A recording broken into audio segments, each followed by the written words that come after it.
Welcome to the future, where the glass is half full and you'll need new glasses, where you'll be jumping from conclusions. The past is annulled, and a new future is born. Never before in history has so much meant so little to so many.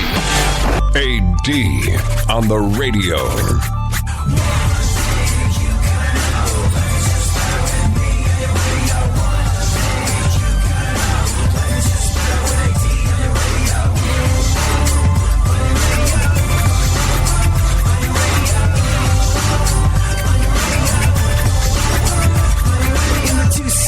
It's you and the senorita, whoop it, blowing up the tweeter, cause it's me up in the speaker, knocking the mama seat top down like a player, and the sound up in your ears, it is the dopest rhyme, say I run a game like a cheater. So I had an actual incident of road rage yesterday. There was a road rage incident that was directed at me, and yeah, it was a tough one. It was a tough situation to control oneself. And I don't know when this happened to you last, and all I know is that people can get super bent out of shape behind the wheel of their car. There's something about the protective insulation of your car. There's something about being separated from other people by a vehicle, some glass, and a steering wheel that makes people feel unnecessarily brave and unnecessarily aggressive. It's all completely unwarranted. Absolutely. And it was a real exercise on my part. It was a real exercise on my part to act in a manner that befits a civilized human being, which people are often not in this situation. It would have been so easy to lose my rag. So easy to lose my rag. But what happened was this. There's a stop sign on my way home, and it's sort of like an intersection. There's only one stop sign, but it's an intersection, and there's a parking lot right in front of the stop sign. So I stop at the stop sign, and there's all kinds of traffic because I'm going down this hill that leads to a highway, and everybody's going home because they're commuting. And I stop at the stop sign, and I go forward, and some guy cuts in front of me from the left-hand side of the street. Am I painting a clear picture? You understand where I'm going with this, Funkhauser? Do you see what's happened? So, like, this guy cuts in front of me, zoom, wham. I can't go anywhere. I'm effectively doing what is called blocking the box because this guy cut me off, and there's really nothing I can do about it. So I'm there grinning and bearing it, and there's an older dude, I don't know, older dude in his, like, 50s, I'm going to guess, in a car trying to come out of the parking lot who I'm effectively blocking in. And he's in a Mini of all cars. He's in a Mini of all cars, and his kid's in the seat next to him, or what I'm going to assume is his kid. 15-year-old kid sitting next to him, older guy in a Mini, and he gives me one of those, where he throws his hands up in disbelief, and not thinking this is directed at me, thinking that this is directed at the guy in front of me who cut me off and put us both in this predicament. I give him one of these, where I shrug my shoulders and I hold my hands up as if to say, what you gonna do? What are you gonna do? And the guy, maybe he's not having a good day. Maybe he's not having a good life. Maybe he's just a short-tempered idiot. Maybe a combination of those three factors. But the guy starts honking his horn for all he's worth and giving me the finger. I was just like, what the hell? Seriously, which what finger? the hell is... Oh, the finger that means something. The finger that, society has decided. This finger means point. Yeah. This finger means ring. It is the middle finger at full extent. And he's honking his horn and he's screaming and yelling, and he gives me the finger. And I've learned that if someone ever gives you a hard way to go when you're behind the wheel of a car, you could engage them, you could scream and yell, you could roll down the window, you could give them the finger back. But far and away, the most insulting thing that you can do to someone that's losing their S in the car behind you or next to you in this situation is when you give them one of these where you're like, and you shake your head. You laugh to yourself and shake your head. So I did that, and it only made him madder. And so he's continuing to scream, yell, honk, and give me the finger, and I look over at him, and I put my hand in front of my mouth and give him a visible approximation of a tee-hee-hee. like a schoolgirl amused by his silliness. I'm like, and, just, what are you supposed to do? Laugh at idiots. That's what you're supposed to do. And then, all of a sudden, and he's almost sort of sideways, trying to get into the same place where I'm trying to get. And he guns his engine, and he revs his car forward, and he slams on the gas, screeches forward, and stops a couple inches from my car. I was like, hold on. Hold the... What did you just do? And I roll down the window, and I engage him the way he wants to be engaged. He's got something on his mind. He needs to get it off his chest. And I just didn't have the energy to scream and yell. And he's screaming and yelling. I was like, excuse me. Excuse me. I have a question for you. And whenever you say, I have a question for you, it often diffuses the situation because people want to know where they're going with that. They're all bent out of shape. And I find that when someone's angry, saying, I have a question for you, can often diffuse the chain reaction that's going on through their head. So this is a situation. He's pulled up his car. He's made like he's going to ram me. I roll down the window, wait for him to stop screaming and yelling, and say, I have a question for you. What is it? What question did I ask? It worked, and we'll discuss it when we get back. Thank you so much for hanging out, joining the conversation at ADSXE, where you can tweet me at FunkFM, the super producer to the stars, Barry Funkhauser.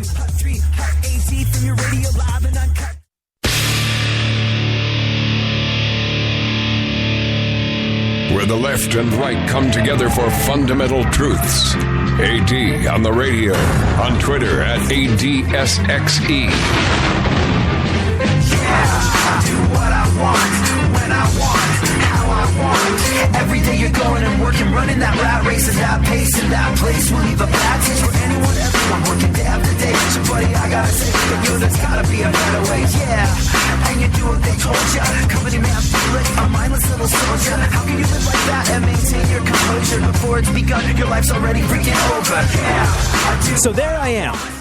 There I am, caught in a road rage incident on my way home yesterday. This guy has gone from being visibly incensed that I'm preventing him from leaving a parking lot. I wind up effectively blocking the box after a stop sign, the exit to this one parking lot, because somebody cut me off, got in front of me. Couldn't do anything about it. The guy just zoomed in front of me, and it was uncool, but there I was, stuck. And unfortunately, I caused this guy to be stuck in the parking lot, and he is visibly losing his rag with me. I think the real thing that pushed him over the edge was when he's screaming, honking, and screaming, yelling, honking his horn, and giving me the finger. And I did my best impersonation of a chortling Japanese schoolgirl from an anime cartoon, going hee and making visible fun of his ire. And then it got real because he hit the gas. And he made like he was going to ram my car, stopped inches from it. So now I got a situation on my hands. What do? Do I react? Do I get angry? Do I say, hey, get out of the car. I'm going to kick the crap out of you in front of your kid, which is, of course, what I wanted to say. But then I sort of thought, if I had a girl in the car with me, that's not attractive behavior. That would not... Yeah, nobody's getting anything honked on after that on the ride home. So instead, I roll down the window. I wait for him to stop screaming and yelling. And if you're ever in a situation where someone is losing their rag with you, look, tempers flare, and it's almost impossible to stop that. You got to kind of interrupt the chain reaction that's going on in their head. And you do that by doing something kind of distracting that they're not expecting. And I did that by going, I have a question for you. And he was like, what? And I was like, I have a question for you. And he stopped. It's not a magic bullet. It doesn't work every single time. But I was like, I have a question for you. And he's like, what do you want to know? And I was like, is this really what you want? Is this really what you're going to do? He's like, what do you mean? I was like, are you really going to hit my car, with your kid in the car with you? Is that what you're going to do? Are you really going to hit my car? The way you implied you would when you slammed on the gas. And he was silent. He didn't answer. I guess the threat of violence, he wanted to leave it hanging out there. And I said to him, because I don't think you do. If you're going to, maybe you do it and maybe you see what happens. I don't know. I'm curious to find out as well. How do you think that's going to go? But if you're not, I would like to apologize for for any inconvenience this situation has caused you. And maybe you could apologize to me in front of your kid for giving me the finger. He did not apologize, but he did roll up the window and the situation was diffused. Now, I'm not capable of controlling the old temper at all times, but I become aware. People get brave in certain situations. People get brave in situations where they are separated from a person by a keyboard and an internet connection. People talk awfully big on the interwebs. They say things to folks that they would never say in person.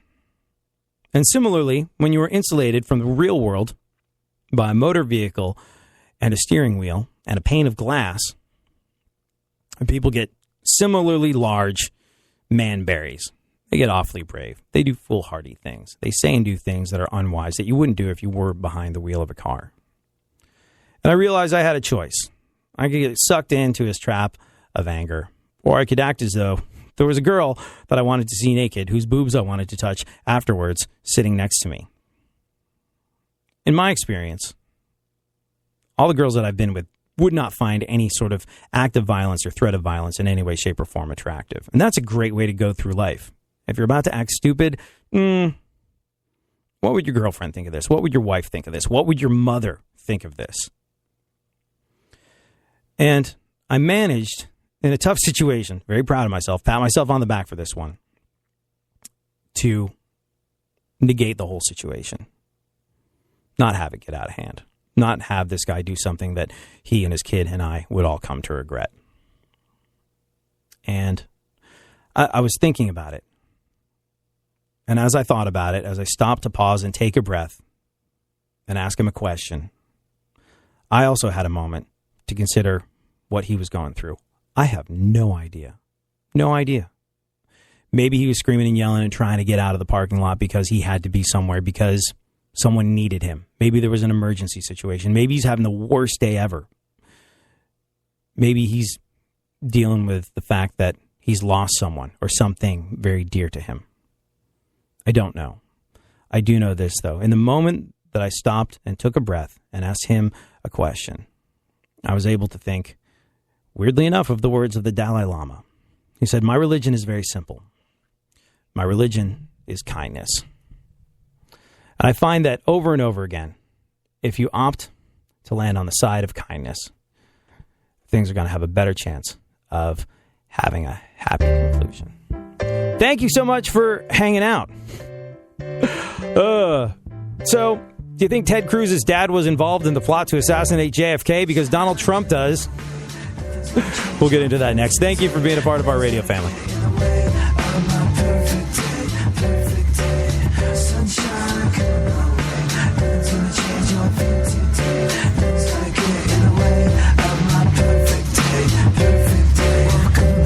With puppies in my face, and Dad gotta join the human race. Time for a yawn and a stretch and a walk, you see.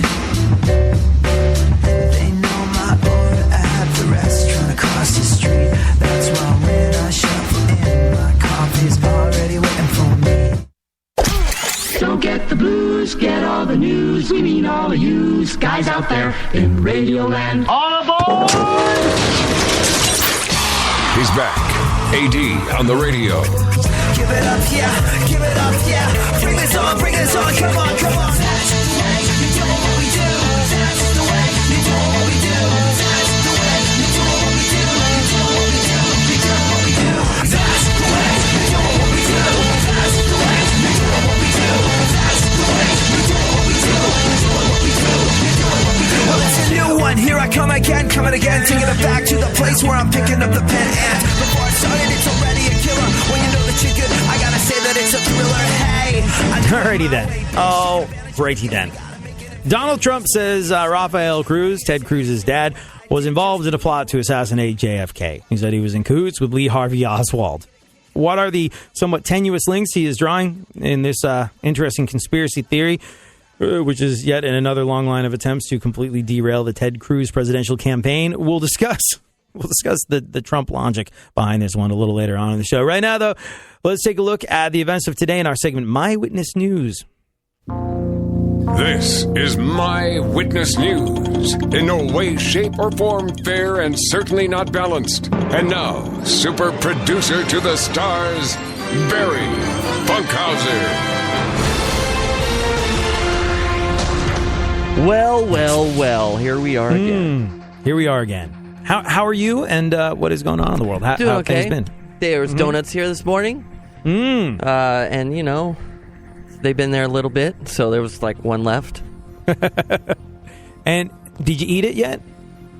You know, I'm about halfway through it. I was eating a donut while you were talking about almost getting beat up in traffic. How do you feel? Oh, no, not good. Yeah. It's never good. Trying to remember, like, I remember being a kid and going over to my friend's house, and my parents were like, well, my mom was like, no artificial colors, no artificial flavors, blah. You want a delicious sweet treat? Here's a carob chip cookie with flaxseed and walnuts in it. It's not the same as an Oreo, Mom. It's really not the same. And I remember going over to my friend's house for sleepovers and stuff, and this one friend, his dad would always buy donuts for breakfast. And I was like, donuts are great. This is awesome. Your house is my favorite house to have sleepovers at.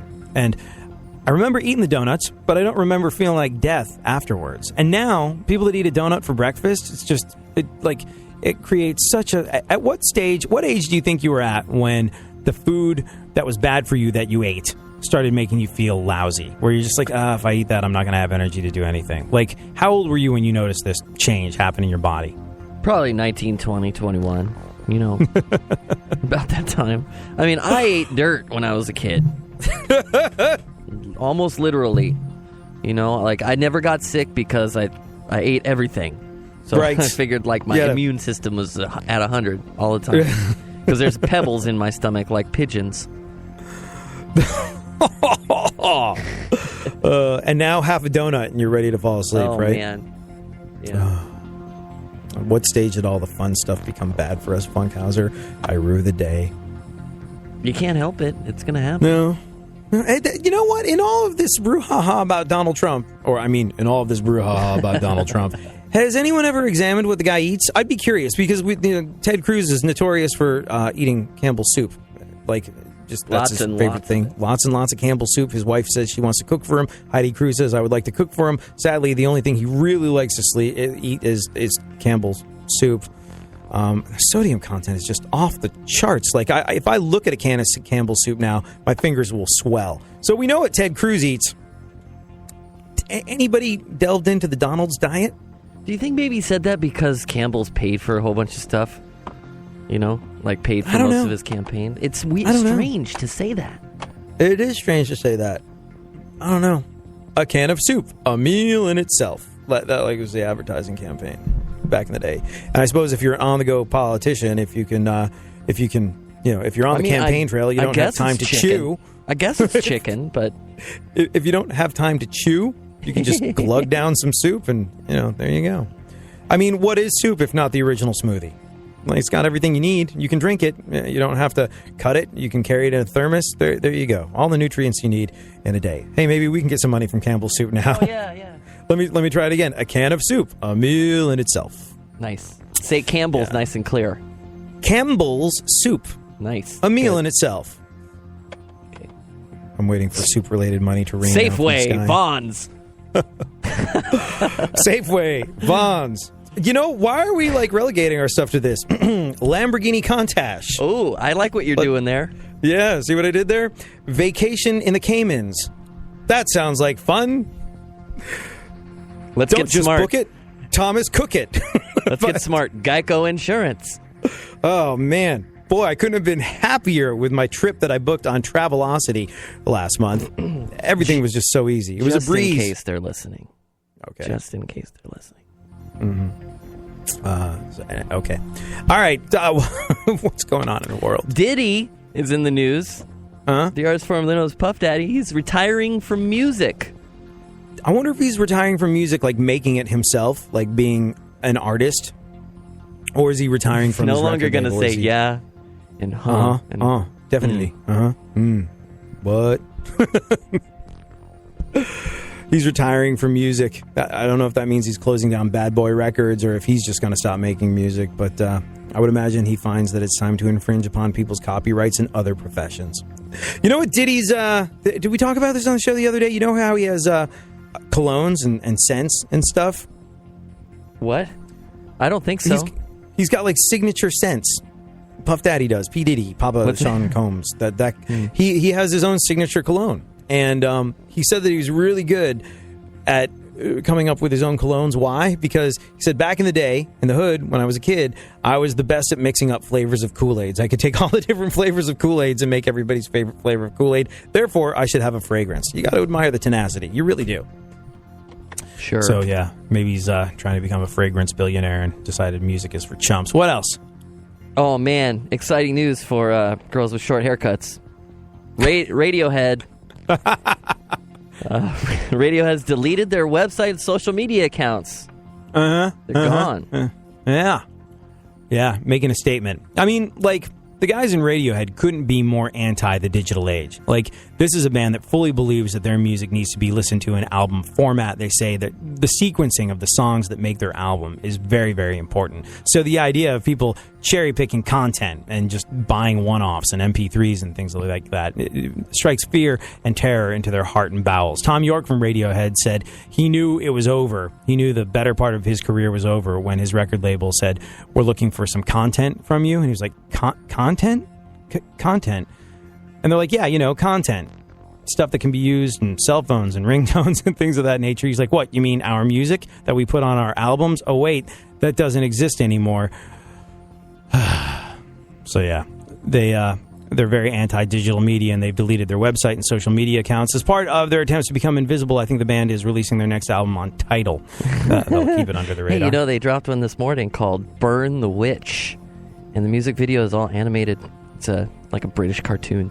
It's very good. You should, attention, girls with short hair and pale dudes.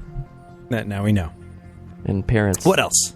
Alec Baldwin will host an updated version of the Match Game. I'm going on that. Oh, man, I can't. Can I? Alec Baldwin says he's wanted to host a game show ever since he saw the size of the check. Apparently the money in this stuff is great.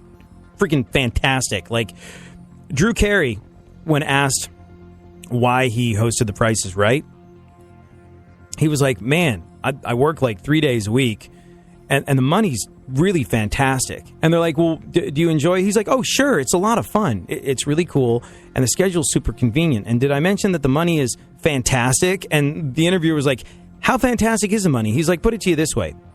Before I started doing Price is Right, I wanted to own a soccer team. Now I do Price is Right.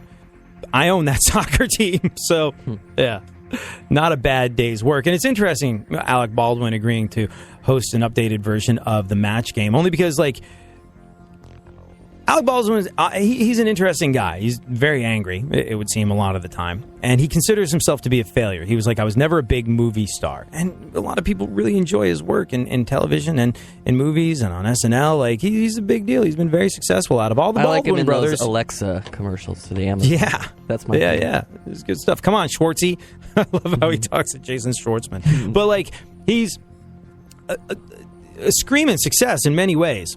And he considers himself to be a failure because he never became a big movie star. And then he thought he would get into talk radio. And then he thought he would get into political television. And now he's sort of like, just give me the check. I'm hosting the game show. Would you do it? Would you host a game show? Well, yeah. But I don't have Alec Baldwin money. The other thing, I don't have any sense of integrity whatsoever. Well, just because it locks you into game show guy, and you might not be able to get out of it and get a different role. From what I understand, Link Martindale. From what I understand from Drew Carey, the money's great and the schedule's flexible. So yeah. Like, I mean, here's the thing. In a hot minute, I would host a game show. Although, like, I really don't like. I've done some TV. It's never been a great experience. I love filling in on shows and stuff, but I had my own TV show, which was in a bunch of different markets. and did very well in the ratings and just made me no money whatsoever. And was so much work. Like, the amount of work that goes into creating a half hour of television is a lot. Like, it really, really is a lot. And I actually made a conscious decision. I was like, TV, if you have a good run at it, like, you're on for 5-10 years. If it, like, my show was sort of like a painfully obvious rip-off of The Soup and Tosh.0 and all those green screen shows that rely heavily on outside content to make up for lack of entertainment skills. And, like, it did fantastic, but still the amount of work that went into it was crazy. And I realized, like, I don't know if this is something I want to do. Now, if I got offered a game show, while we're living in Cloud Cuckoo Fantasyland, if I got offered a game show, I'd have to consider it. But, like, that whole thing where you try and have a show and drive the ship, like, it's so much work and it's so short-lived, like, I mean, even if you last 10 years, that's an amazing run on TV. Yeah. Whereas radio, that's something we can ride off into the sunset. Funkhauser and I can be senior citizens, and I can be doing afternoons on the rock station, the classic rock station in I'll save what you're saying, and then, like, when we are senior citizens on the radio, I'll play it back. And then it'll be and I'll say, look, I was right. And we'll be playing Nirvana on the classic rock station in Del Boca Vista, because that'll be the oldies station then. Like, you can ride radio off into the sunset. I could be clipping my toenails right now, and you would never know. You probably have to play Taylor Swift, though. Much more long-winded way to go through life, but I like it. And you know what you get to do on radio? Be yourself. It's fun. You can have personal relationships with the people that listen. I don't know if you get that with TV. I really don't. And also, we get to be on in the background. Like, we get to keep people company. Like, yeah, you guys are doing other stuff right now. Yeah, with TV shows, like, we with a TV show, they have to stop their day and do what they're doing. And, with things as they stand now, we can just keep folks company while they do their odious tasks, like sit in Hollywood, sit in traffic and stuff like that. In Hollywood. There you go. If you were in Hollywood, that's what you're doing all the time. Yeah, totally. So there you go. So no on the game show until it's offered to me with a big check, in which case, yes, definitely, because Integrity don't have that, but I do have some bills. Go on. Will Ferrell has pulled out of a Ronald Reagan Alzheimer's movie because the script was offensive. Yeah. Ronald Reagan's kids protested. The whole shtick of the movie was Will Ferrell was going to play Ronald Reagan as dementia starts to set in his second term, and the story is they convince him that he's Ronald Reagan playing the president. And my grandfather had Alzheimer's. Like, is it supposed to be a comedy dementia, or what? It was. I don't know what it was supposed to be. I don't know. And he's pulled out of it because people are like, hey, not cool. Not cool. And I have to say, like, that hits a little close to home. Like, you want to remain objective and not personalize things, but that hits close to home. There's been some dementia in my family, and it's not maybe it was going to be a look at the situation, an honest and frank look that educated people with regard to what this entails. But that wasn't the take that people got from it, and so he backed out of it. Lickety freaking split. He backed out of the Ronald Reagan Alzheimer's movie because the script was offensive. And while we're on the subject of offensive scripts, if you're bailing on movies because they're offensive, why did you not come to the same conclusion before signing on for Land of the Lost? That movie was not good. Offended our intelligence, and we don't have much of that. With the top down, cool breeze, palm trees, tonight it's all good in the 713. 713, I live in 212, I live in 713.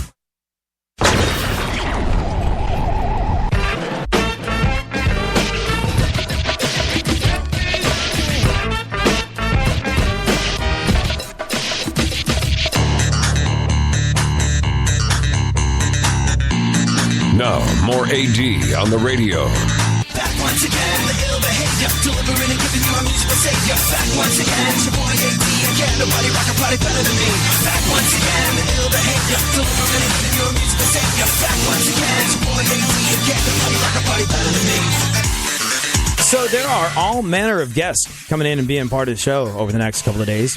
Now, we've avoided saying this is definitely going to happen for a little while because it just seems too freaking good to be true. But who's in on Thursday, the 5th of May, Funkhauser?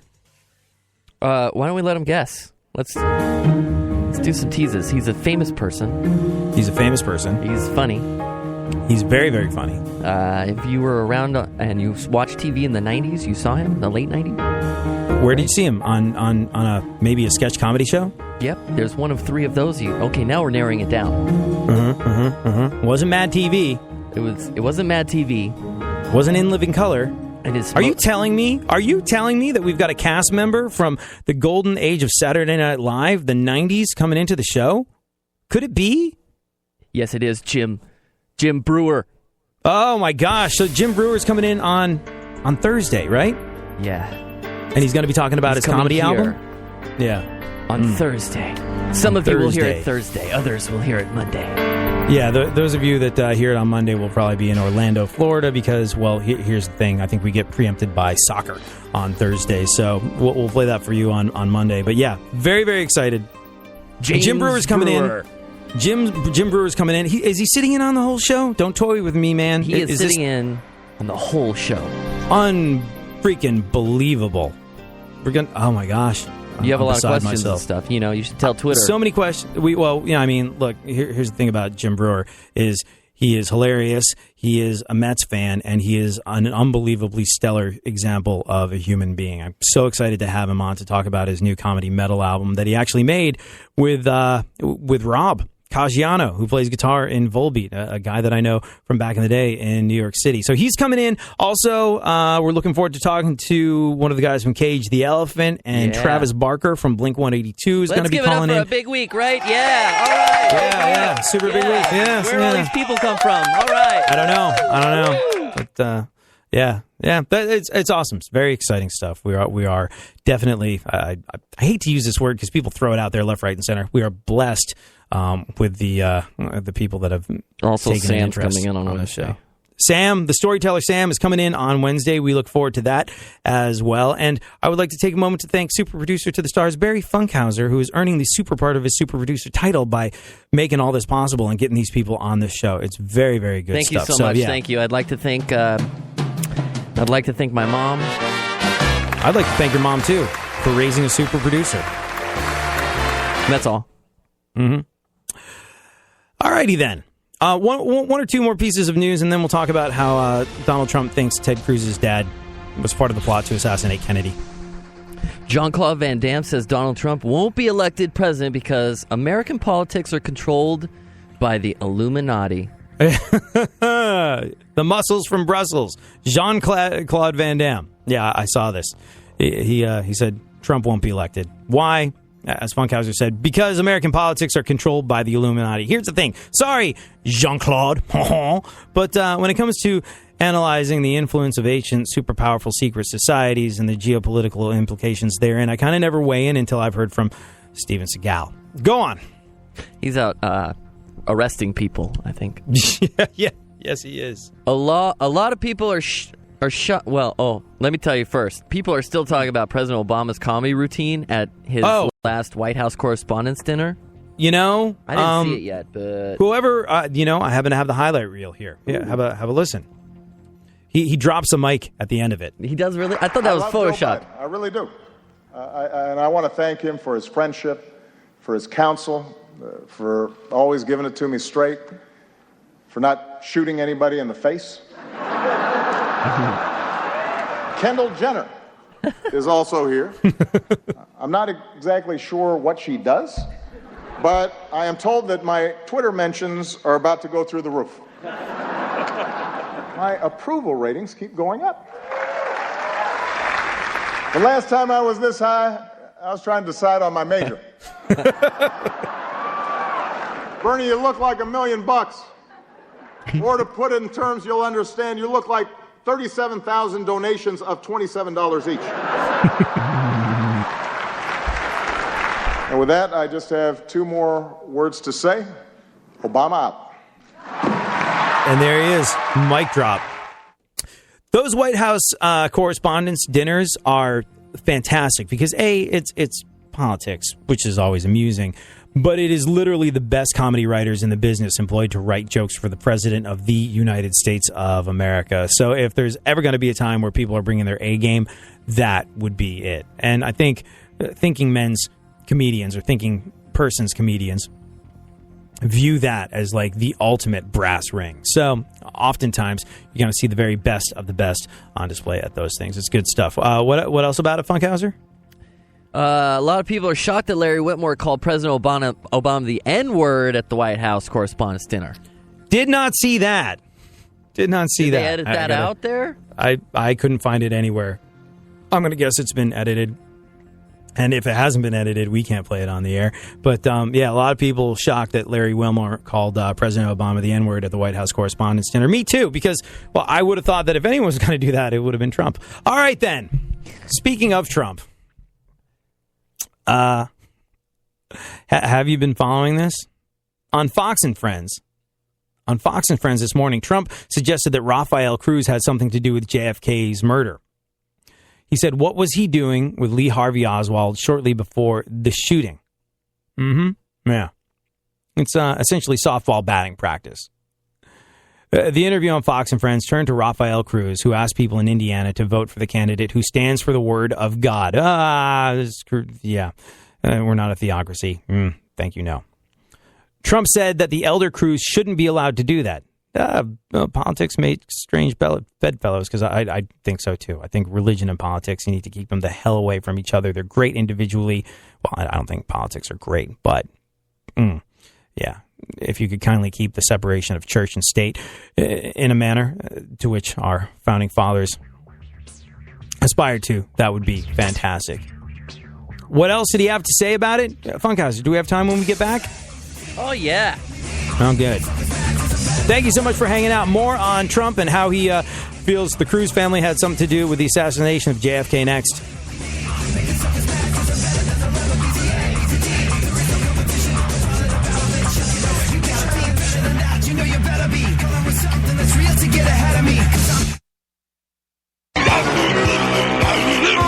There's something happening here, and you should know what it is. The Dumbing Up of America. Now, more AD on the radio.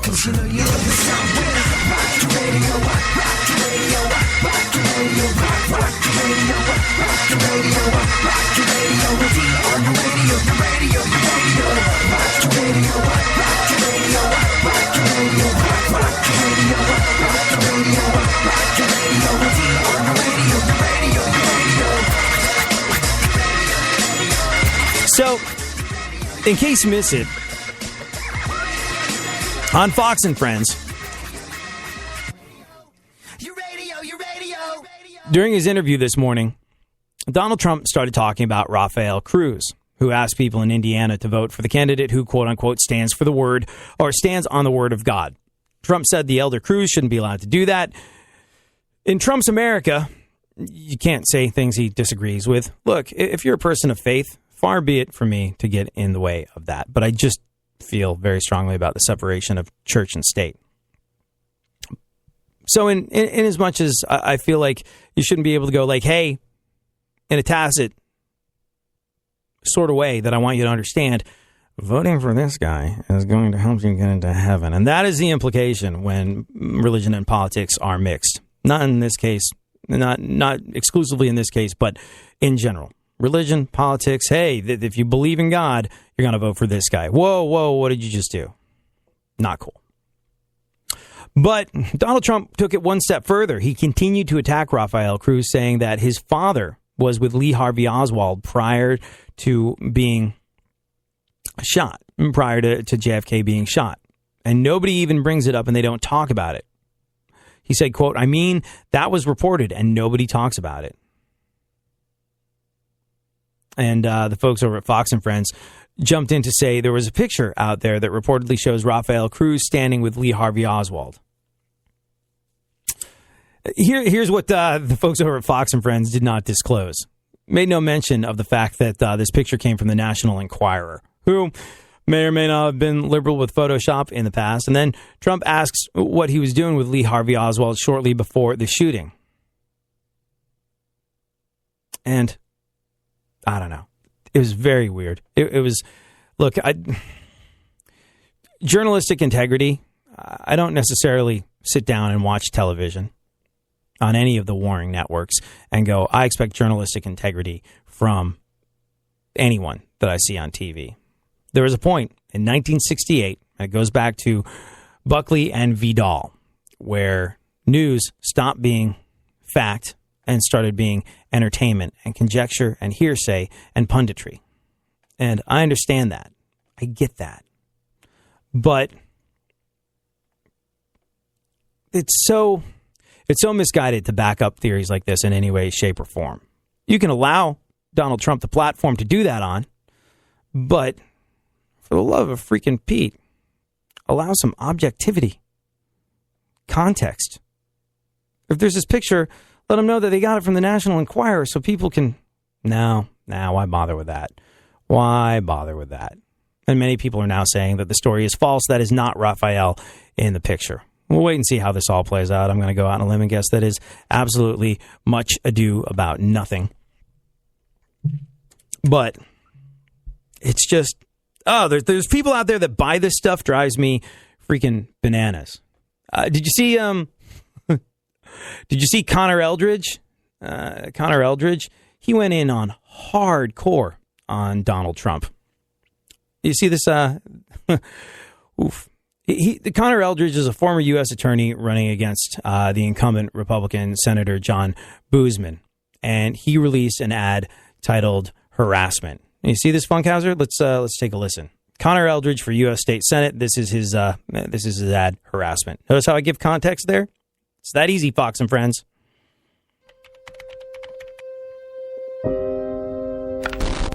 She ate like a pig. I'd look her right in that fat, ugly face of hers. He once sent her a picture of herself with the words, "the face of a dog," written on it.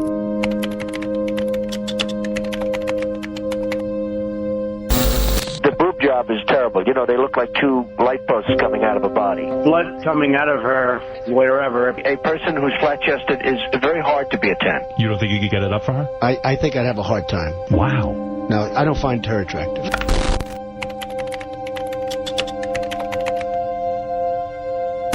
You dropped to your knees. Must be a pretty picture you dropped to your John knees. and Dennis thought I should be. Omarosa said me. Some other people said you. Like you wouldn't have your job if you weren't beautiful. I put together a montage of Marla. Donald's had her. What is it like when she is in bed with you, Donald? It is a beautiful structure. There's no question.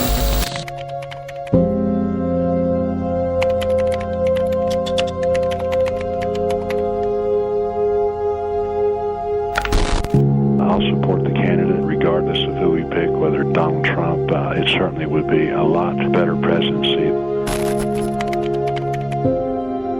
So there you have it. It's basically Connor Eldridge going out after the incumbent who has gone on the record saying that he would support Donald Trump. Make of that what you will. But, yeah, went hard. Not that it seems to matter. Not that any of this seems to in any way, shape, or form derail what is going on with the Trump campaign. I firmly believe at this stage in the game that he's going to clinch the nomination unless there's some sort of like outright shenanigans going on with the RNC. We'll wait and see how this all plays out. None of it seems to slow Donald down even a little bit. Hey, Funkhauser, where are you getting your mom? For Mother's Day. No, I didn't forget. No, I got her. I'm getting, she's listening. I can't. Really? Turn the radio down.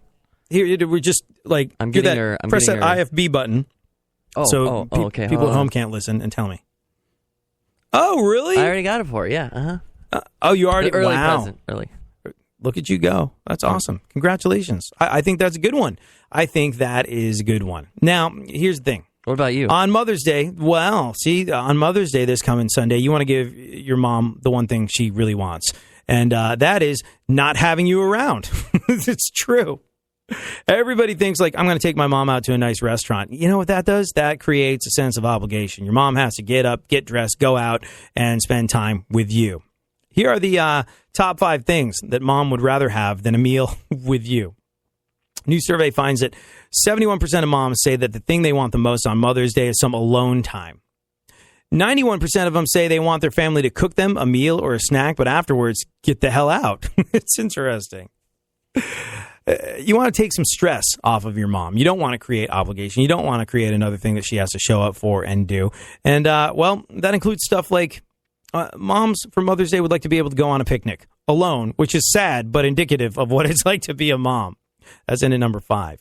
And at number 4, your mom would like to have a relaxing breakfast in bed. I would imagine that if you're not a grown child, if you haven't left the house yet, you're probably not listening to this show. But I think that falls more to the dad. If she is the mother to your kids, that's what she wants. She wants a relaxing breakfast in bed. You make the dinner, you make the breakfast, you deliver it to her while she is relaxing in bed. And then you and the kids, you get the hell out while she gets on with her day.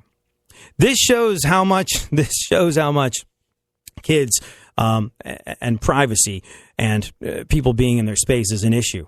A lot of moms, and at number 3 on the top 5 of popular Mother's Day gifts, moms just want to be able to read. Moms want some time to read. Get out of my hair. Leave me alone. I would like to curl up with a book, and I can't do that because you people are crazy.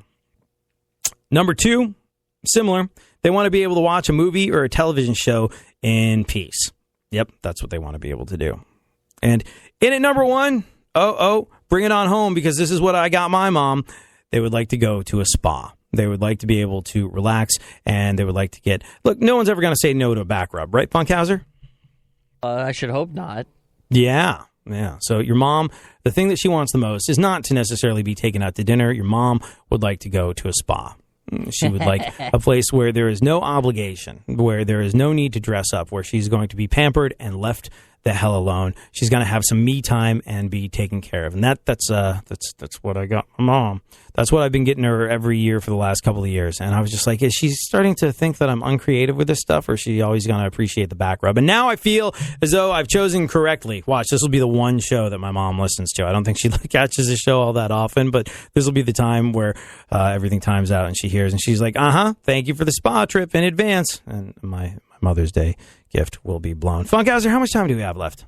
Let's see. Carry the one, like 3 minutes. 3 minutes? Alrighty then.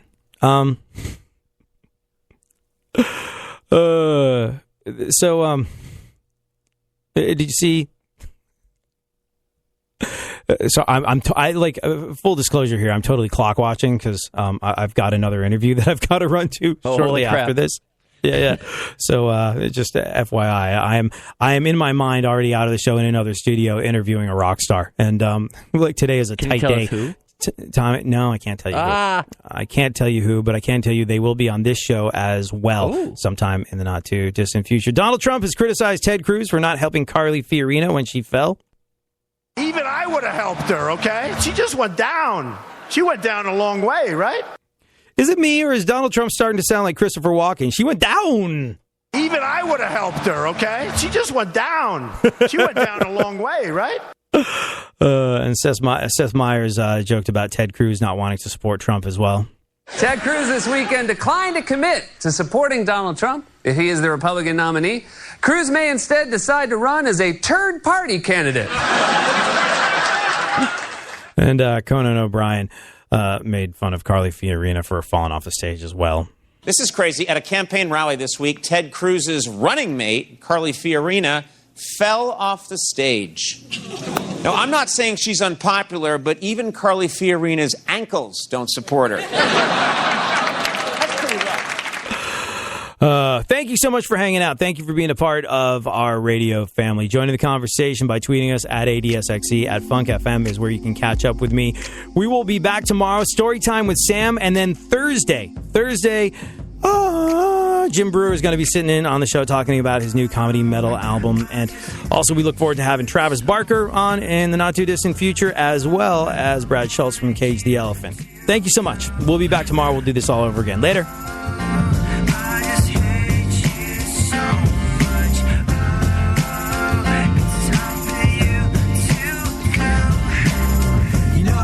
Sometimes you feel like it's cool to turn the other cheek and give people the benefit of the doubt even when they don't deserve it. And sometimes you feel good about yourself for being the better person and doing that. Well, this is not one of those times. I don't think you realize what's on my mind. I've been too nice for way too long. I think I want you to know just what is going on. So bite me, you're a bag of suck. Every second I'm around you, I put down to bad luck. And knowing you just sucks every day. And I wish I could find a way to make you go away. So maybe if I just tell you you're a terrible person, you leave me alone. yeah, that would stand to reason. Maybe if I spell out how I feel, it will make you go away. So let me make it clear how I feel today.